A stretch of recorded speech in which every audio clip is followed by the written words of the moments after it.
Happy New Year to all, and welcome to our Mind the Moment's Tuesday morning gathering, brought to you by Harvard Pilgrim Healthcare and Tufts Health Plan. And as you all know, if you were here last year with us, this is a place where we invite experienced mindfulness instructors to speak with us about what mindfulness means to them, and then to discuss as a community how we can incorporate these important practices into our daily lives. I'm Suzanne Rowe Palacino, and I am delighted to be here again with Greg Topakian, mindfulness instructor and longtime meditator. Good morning, Greg. Good morning, Suzanne. Good morning to all of you who are here with us. Happy New Year. Happy New Year to everyone, and welcome to anyone that's joining us for the first time. We're so happy to have you here this morning, and happy to see a good group of folks joining us as always.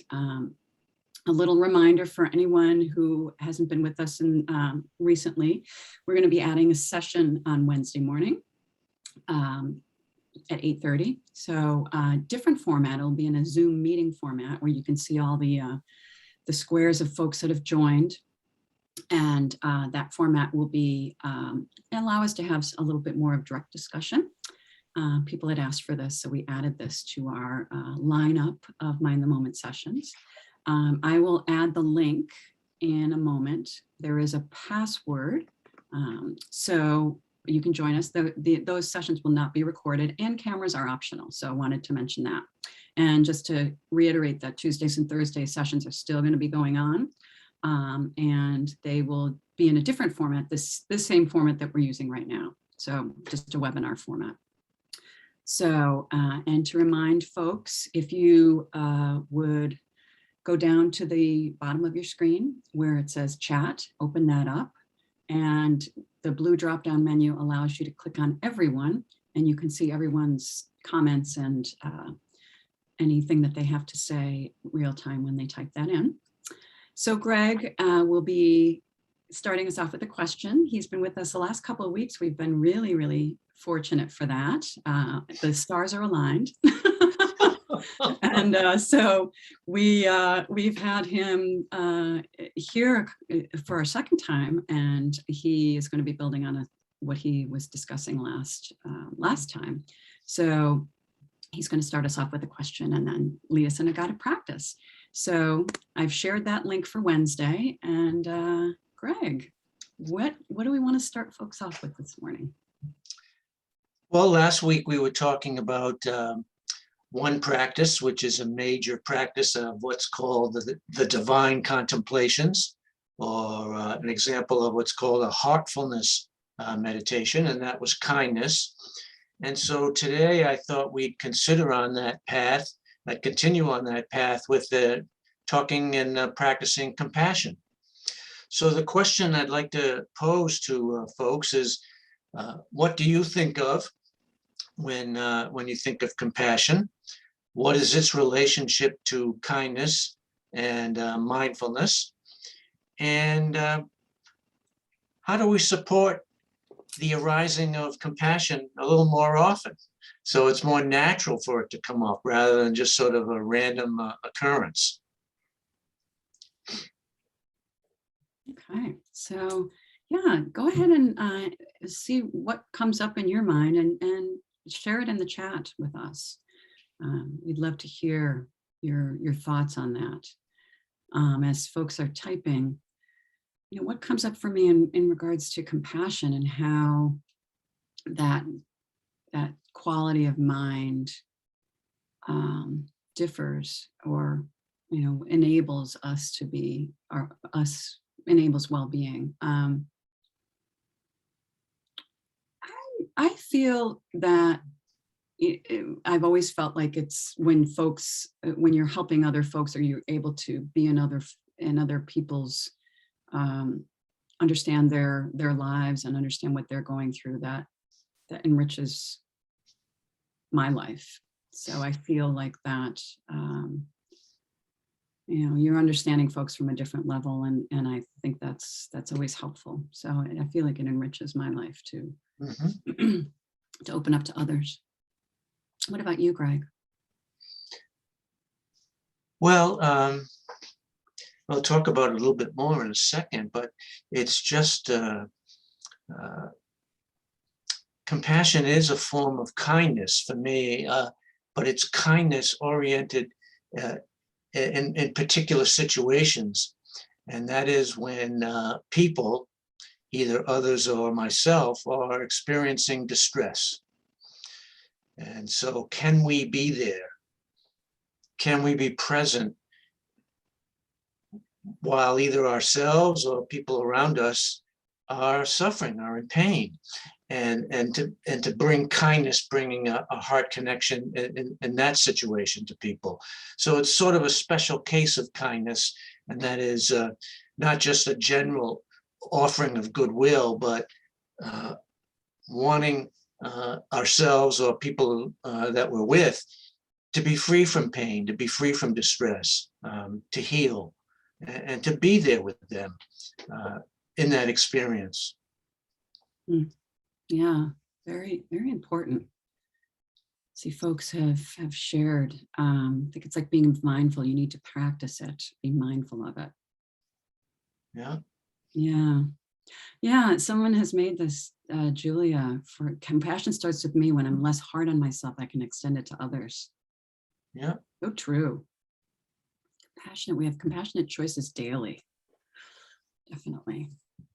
Support my growth, similar to metta practice. And if folks are mentioning about metta practice, that metta, kindness, sure. During our meditation, just bringing kindness to ourselves and to others. Suffering. Yeah, beautiful.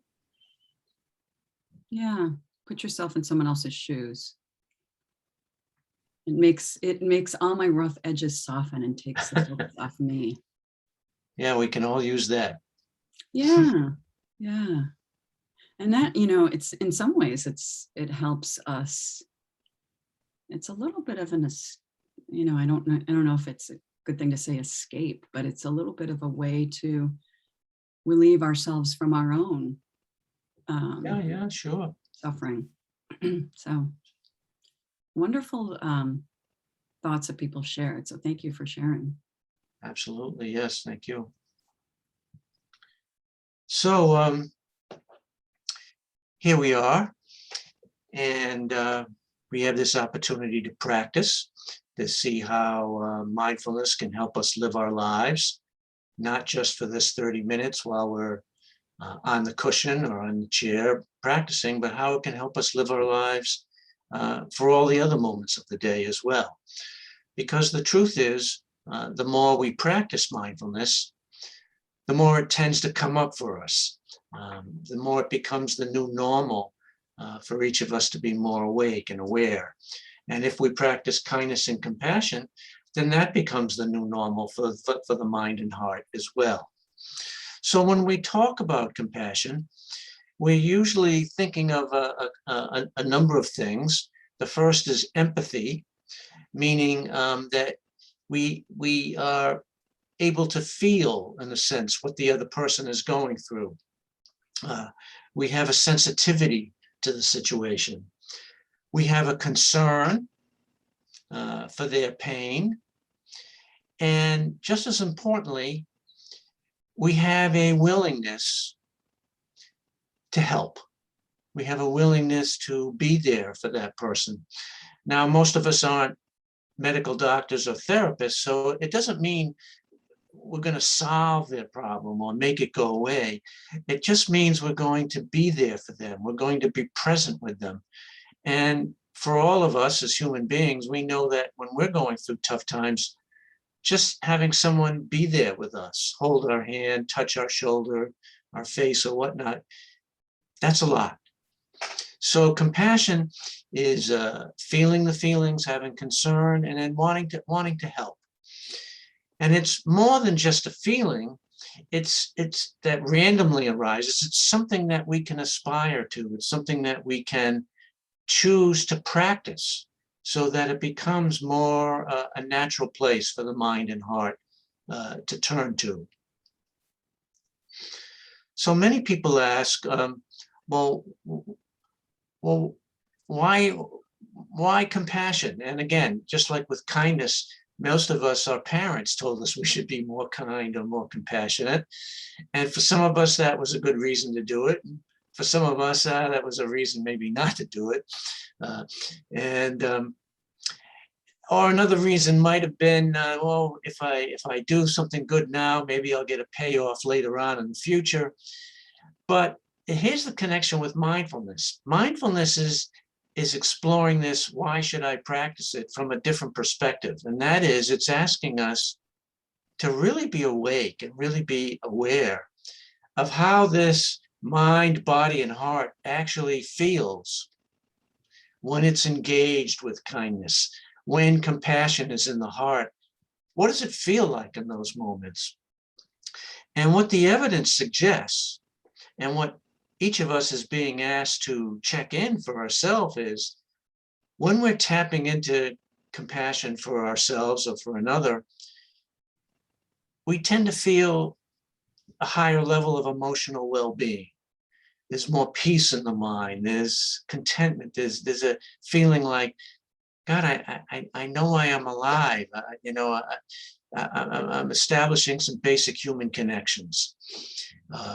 And again, not to take my word for it, but it makes sense to me, and to consider just exploring that for yourself as you engage in these practices. What does it actually feel like? And perhaps it feels so good. It's like, oh, that's a reason why I might continue to practice kindness and compassion, so it comes up more often. Now, the good news is that all of us can do this. We all have the capacity to be more compassionate. Although the challenging news is that we often forget in the hustle bustle of life. And the other challenging news is sometimes, and this is where mindfulness comes in, sometimes if we're not self-aware while we're engaging with someone who's in pain, we can drift into our own stuff and spiral down. We can tap into our own grief. So the better news is that if we combine mindfulness and compassion, then we can not only see how compassion feels in our minds and hearts, but we can also see from our self-awareness when it's getting to be a little too much for us, when we're starting to spiral down, in which case we can catch that momentum early and know that we need a timeout. And it's okay to need a timeout, and we need a timeout to take care of ourselves so that we can then come back and be of service to another. So these are all good things. These are all things that are possible. So why don't we do a practice together? I'll invite you to find a comfortable position for yourself. So checking in with the body, sensations of the body, making adjustments to posture to help promote ease in the body, relaxation, but also to support being awake. So maybe instead of resting back against the chair, you support yourself, knowing you can always lean back if it seems right. We're looking for that sweet spot between relaxation and effort. Awareness, to be awake. And to begin this compassion practice, as we did for kindness, I'll ask you to call up someone for whom it's very easy for you to want to make the effort to be there for them in their time of need. Someone very easy for you, just to establish the momentum of this exercise. So calling up that person, we'll offer the following wishes to them. May you be free from pain and suffering. May you feel the love and support of the people who care for you. May you learn how to offer kindness and caring to yourself in your times of need, patience and forgiveness. May you accept what your body and mind needs to go through in this moment. Not to fight, not to resist, not to add aggravation. At the same time, may you experience all the healing that is possible.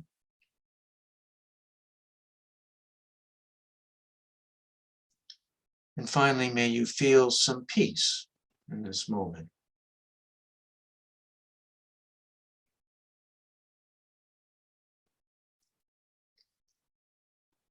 And now with self-inquiry and self-awareness, just to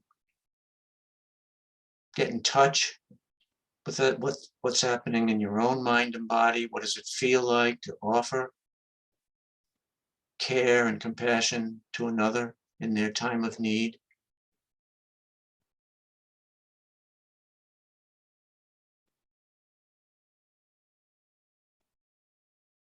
And now to call up a second person.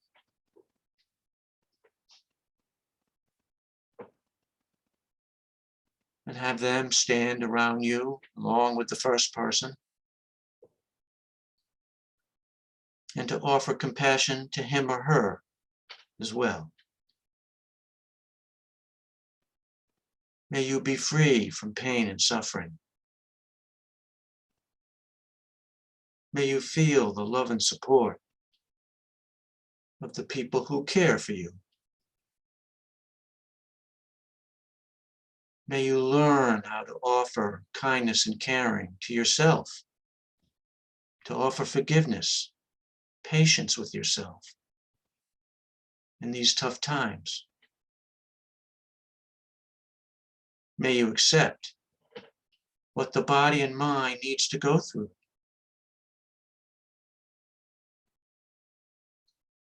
May you also experience all the healing that is possible.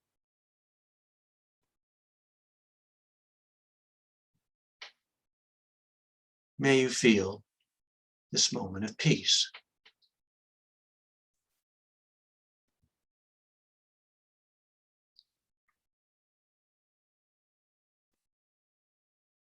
Again, it may feel natural to offer these wishes to another, or it may feel a little awkward or fake. That's okay. It's just a practice. We're just experimenting. So give it your best shot, even if it feels a little strange or awkward. Not to judge yourself.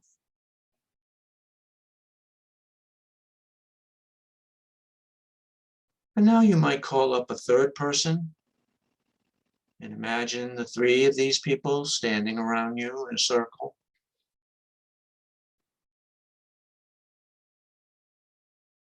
And in your own words, to offer compassion to this third person as well.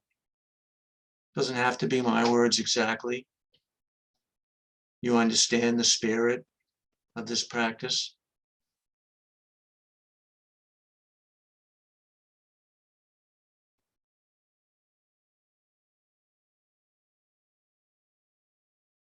May you be well. May you know that I care for you and that others care for you. Whatever the words are.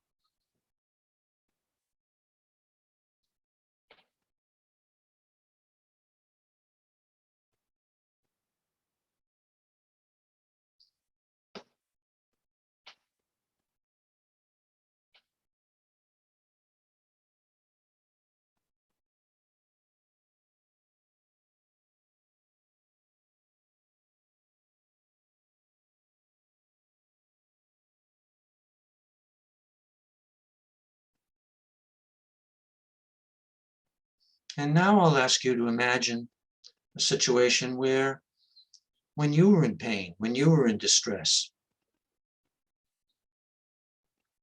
and to visualize those people who are standing around you, that they're offering you compassion. And let that be a momentum for you to wish yourself compassion.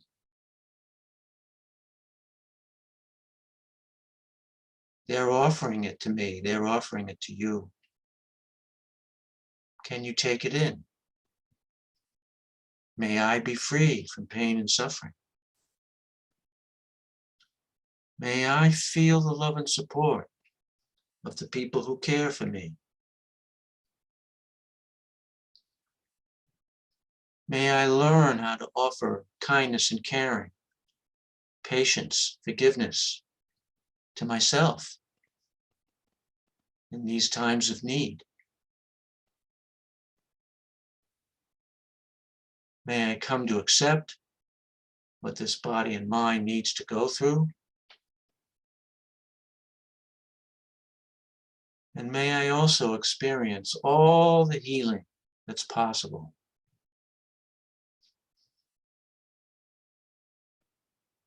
May I feel this moment of peace.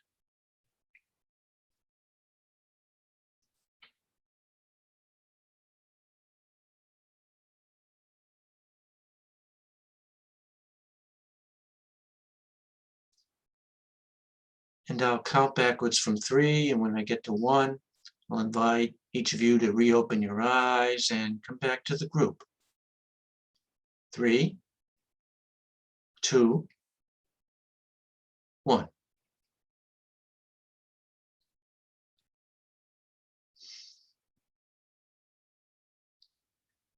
Thank you, Greg. Thank you. Something about connecting with people when they're going through a tough time. It just seems so human, so fundamentally human. What each of us can do for another, to be present. Yeah.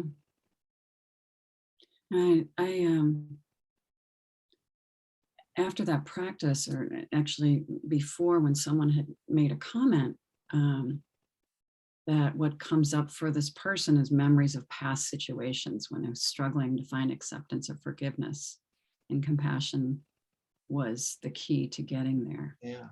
So having, I was thinking about that when you were saying, when you had the folks around us that we could offer to, how that helped us at the end to give ourselves compassion. So that really, And how can we help ourselves so compassion more naturally comes up for us in those times? And the simple truth is the more we practice it, like we are this morning, the more the mind gets used to going there. It's just, there's actually science to confirm that. That's what the buzzword neuroplasticity is about. The types of mental activities we engage in help make the mind more inclined for that type of activity in the future.